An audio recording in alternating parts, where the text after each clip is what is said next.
Welcome back to my studio. Well, actually, we're just outside my studio. My studio's over there. I'm Caroline, and I wanted to speak directly to my Adult Center students today. And I have notes in front of me. I'm going to openly admit that because I'm totally new to making videos since the spring. So that's when I first started doing this, and it's okay to be a beginner. Anyway, so what I wanted to talk to you about,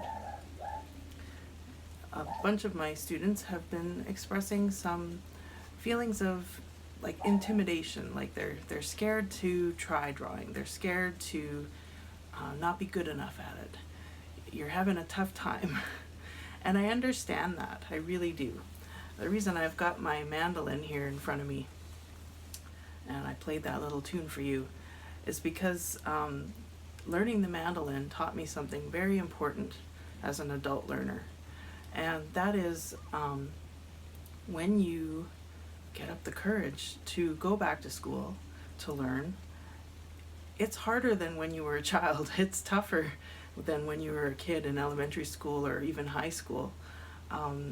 It's just really intimidating.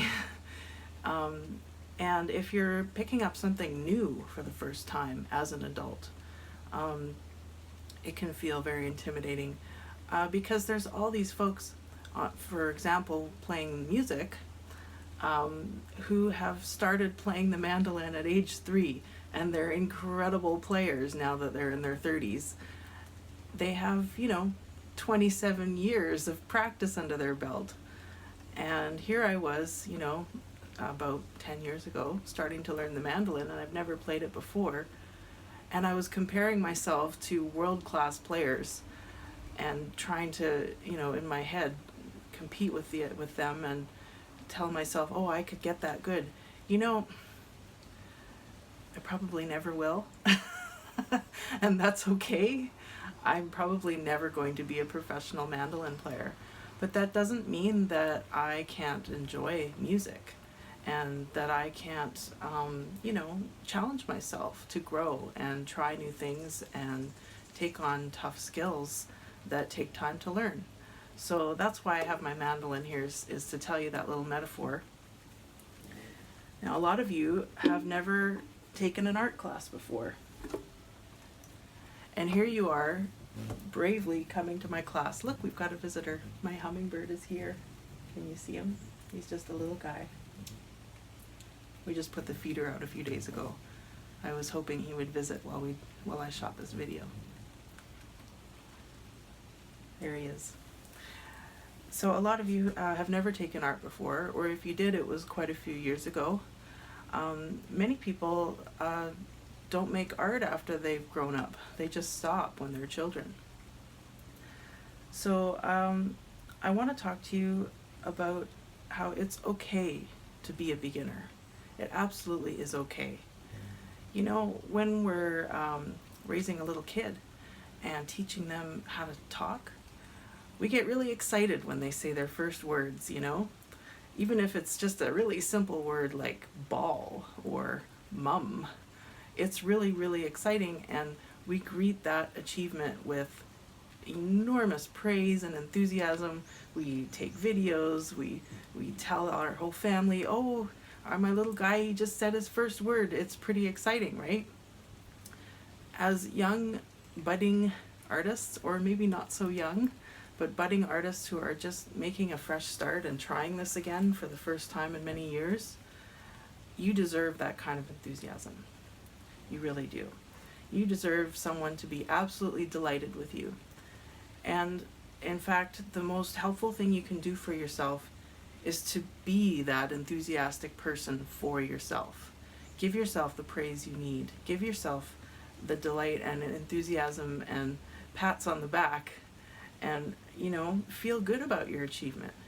Even if all you did was draw a few lines in your sketchbook, it's amazing that you opened it up, got out a pencil, and did something, and when you haven't done that in a long time.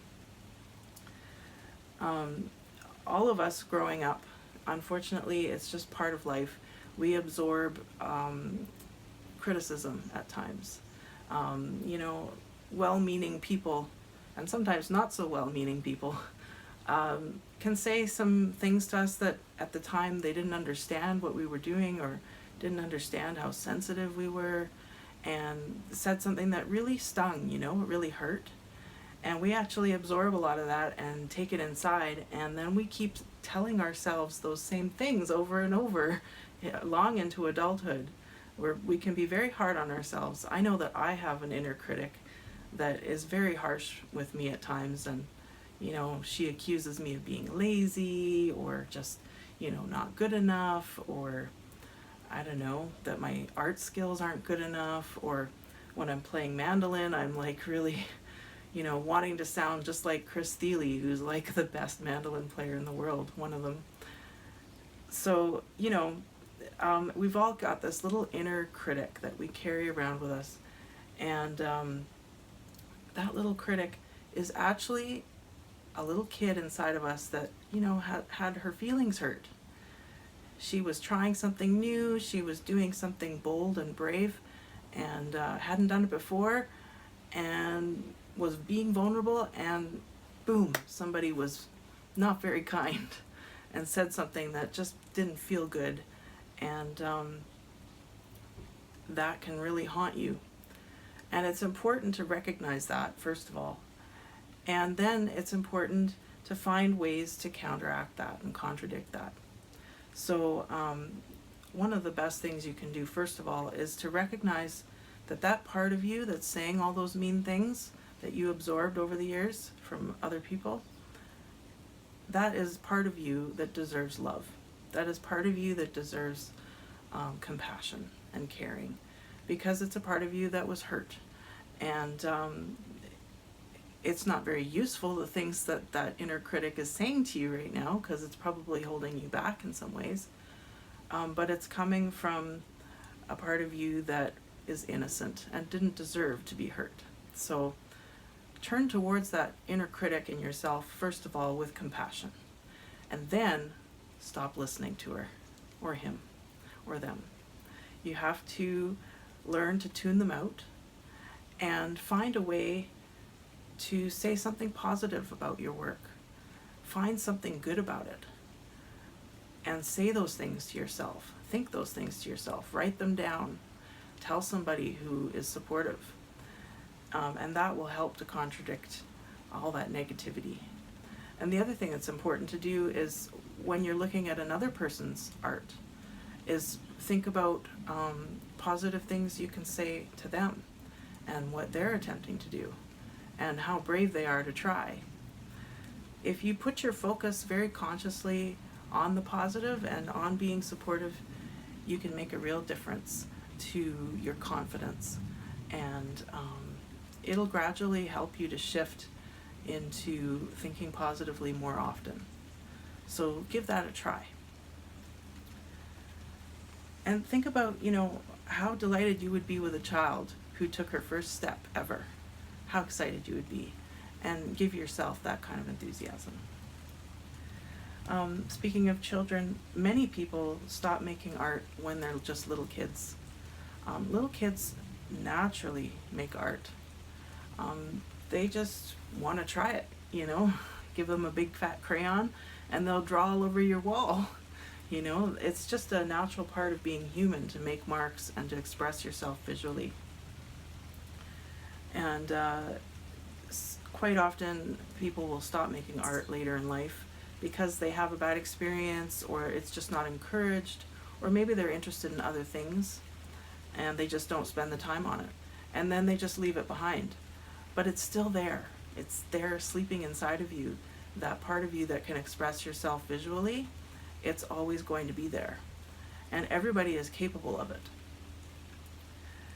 And those who keep going with art, like me, for example, I've been drawing since I was a little kid, and I never stopped. I took art all through school. I went to art college. I went to UVic to become an art teacher, and I've had a career as an artist. Even though I never stopped making art, I'm carrying around quite a bit of baggage, from all those years of training, and you can absorb a lot of criticism. Criticism in art college was pretty rough at times, let me tell you. There's also a lot of pressure when you're trying to make a living as an artist. You have to find ways to be marketable. And that can really clamp down on your creativity if you let it. You start making art for other people instead of for yourself. And you start conforming to conventional ideas and conventional art forms, when really art can be anything. Art can be made with anything. Art is very, in its purest form, is just a natural thing that human beings do. And all this other stuff about, making a living and getting it right, it's just not, it's just excess baggage. And it's important to look at those things. Ask yourself, what are my personal obstacles inside my head or in my emotions that are holding me back from just giving this a try, and letting myself grow and learn. Turn towards those things with some compassion and think about them, and wonder for yourself, if you had a dear friend or a loved one in your family who was struggling with those issues, how would you try to help them? Because you deserve that kind of help. The other thing I want to tell you about is that art is a practice. A lot of artists describe their careers, professional artists describe their careers as a studio practice. And even if you're not a professional, which in my opinion, it's more fun to not be a professional and just do what you want, you can call it a practice. And the reason for that is you get better at art by doing it regularly. Even if it's only 5 minutes a day, the more you practice refining your fine motor skills with your hands, how to use your various art tools, the more you practice your observational skills and looking at things and translating what you see into something that you're drawing, or thinking about what kind of colors you're interested in playing with and trying to create those colors. Or the more you practice interacting with the spontaneous marks that you make on your page and the spontaneous painting splatters that you create, the more you practice interacting with those things and letting your intuition flow, the better you'll get. The more flexible your creativity will be, the more free you will feel, the more you will trust your intuition and that part of you inside you that is the artist. That part of you will take over the more you let it. So it's important to make it a habit. If it's something that you want to have in your life, just do it a little bit every day, and you will get better. You will find it easier. And when I say get better, I don't mean by any outside standards. I mean by your own standards. You will feel more pleased with what you produce the more you do it, because you'll meet more of your goals. You'll be able to visualize something and then create something that looks closer and closer to what you saw in your mind. And that's pretty exciting.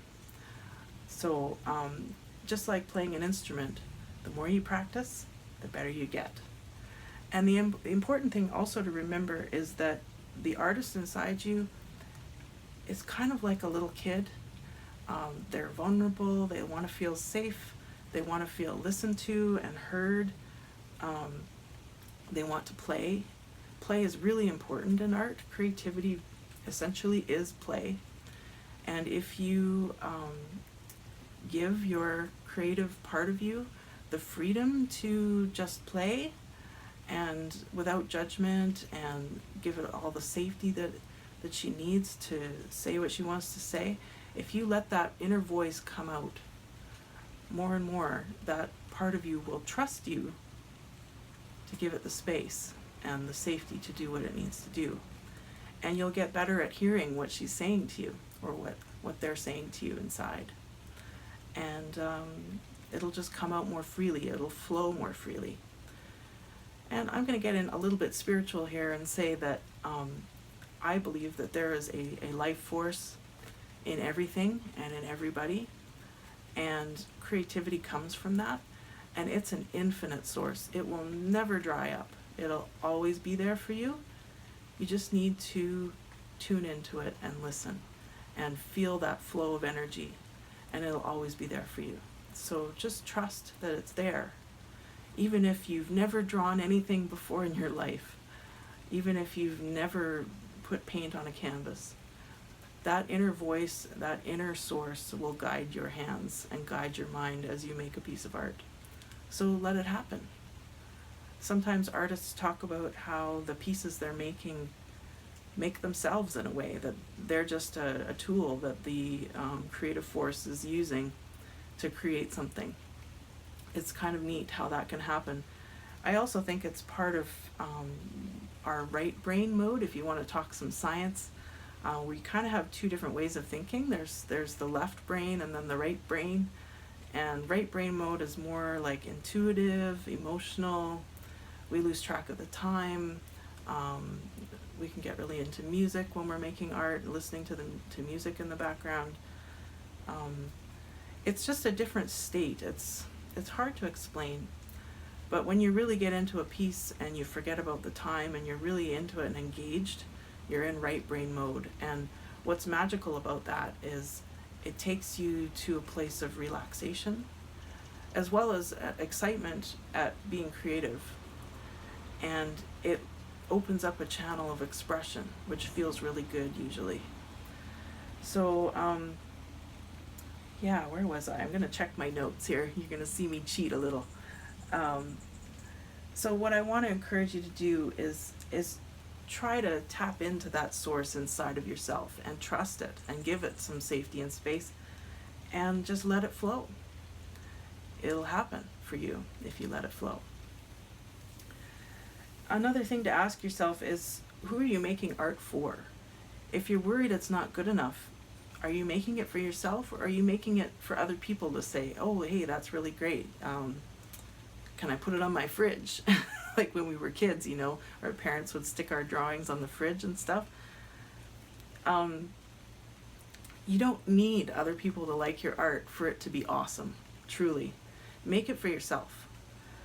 Do it as a activity of nurturing yourself, caring for yourself, and you'll be golden, you know. Just let go of needing other people to like it, especially if you're just learning new skills and taking baby steps.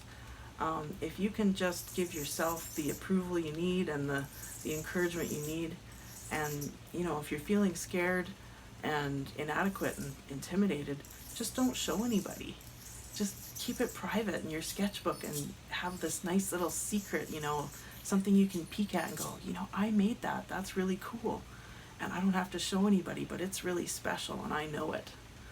So that's something important to remember, is that you don't have to make art for anyone else. You can just do it for you. I used to keep a visual journal when I was going through hard times. I would just draw in my visual journal. It was basically a sketchbook, but it had a different function for me than what I would call a sketchbook today. It was just packed full of very spontaneous, unplanned drawings that I made to help me with difficult emotions that I was experiencing at the time.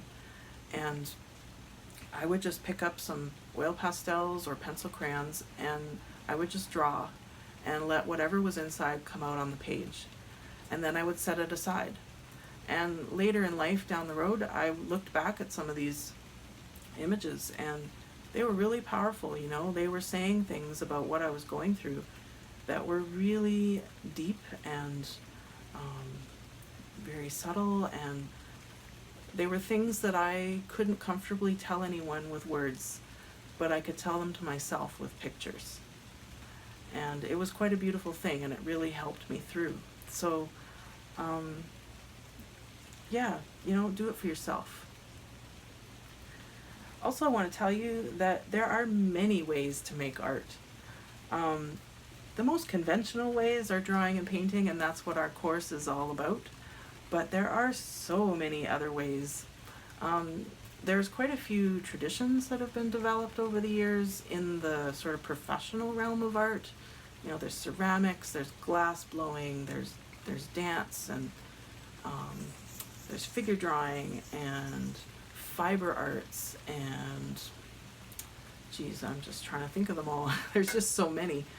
But there's also some pretty wacky kinds of art out there, you know, like people using light and fire and glass and reflections, people using sound and projections on the wall, and people building beautiful sculptures with natural materials.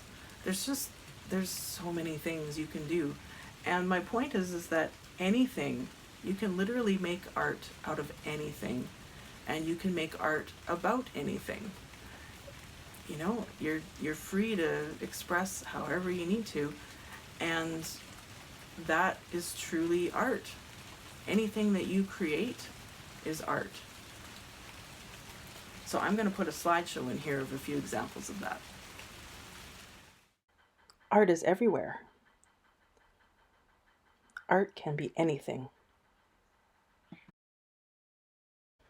Kids naturally make art with anything they can find. That's me on the beach. Look at this amazing mermaid somebody made just with stuff they found on the beach. I loved it, so I took lots of pictures. Growing up in Alberta, we always had lots of snow to build sculptures and forts with, and there's always rocks. Plus there's architecture. Lots of interesting buildings around. Sometimes broken down stuff looks like a painting.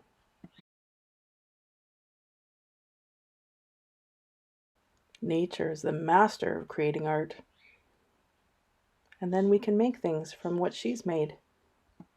Do you know there are performance artists who use nothing but bubbles to create their show? How about glass and gardens? Then there's the age-old tradition of taking your sketchbook into the woods and drawing whatever you see. Mandalas are a fun way to doodle. Silly portraits can be a lot of fun. You can do simple printmaking just with your hands and feet. Why not invent your own personal symbols? Quite a few of my students have done that in the past. Sometimes you can paint and not know what you're going to do, and just see what happens.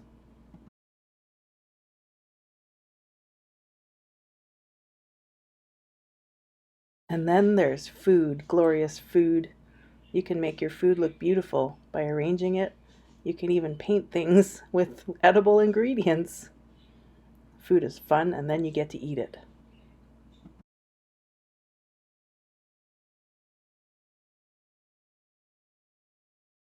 Even your living room can be a work of art. Or your clothes. Here's a hat a student made from cedar, and some beautiful fiber ready for spinning. You can bead almost anything. These are my moccasins. Jim Henson and the Muppets made puppets really popular. And look, you can design toys too. If you have really cooperative cats or other pets, sometimes you can pose them in perfectly artistic poses. And even they have beautiful artwork right on their bodies. My cats have inspired a lot of art, let me tell you. Here's another example with them dancing, and then I made some art based on all their beautiful poses.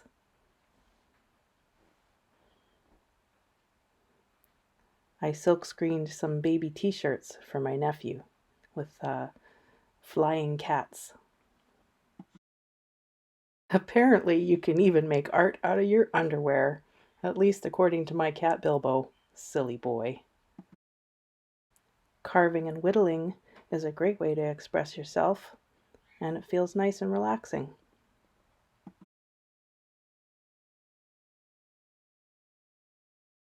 Here's a carver I met in Vancouver, and this is a jewelry piece by Reg Gladstone. There's lots of public art around the city too.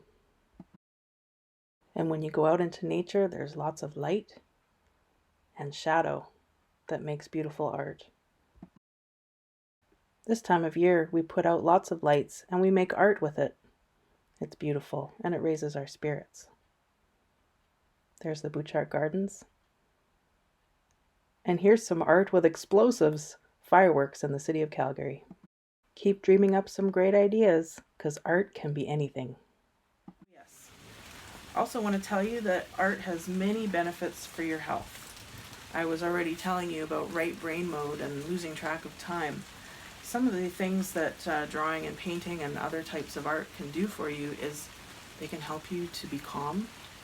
They can help you to feel still when you're normally restless or anxious. They can help you to feel focused. One time I was at a Pro D workshop about some pretty heavy material that we were learning. It was important stuff. And I just spent the whole workshop writing down every significant word I heard to create an image of a person's head full of all these important terms. And the act of making that artwork really helped me to absorb what I was learning. So yeah, it can be really helpful to do art when you're struggling with your mental health, or even you're just needing to focus on something like a lecture, or maybe you're watching a documentary for an English class or something like that, or maybe you're listening to a book that's being read out loud, and you just need something to do with your hands. So art's really good tool for that as well. You can use it to help you absorb things and to stay calm and focused.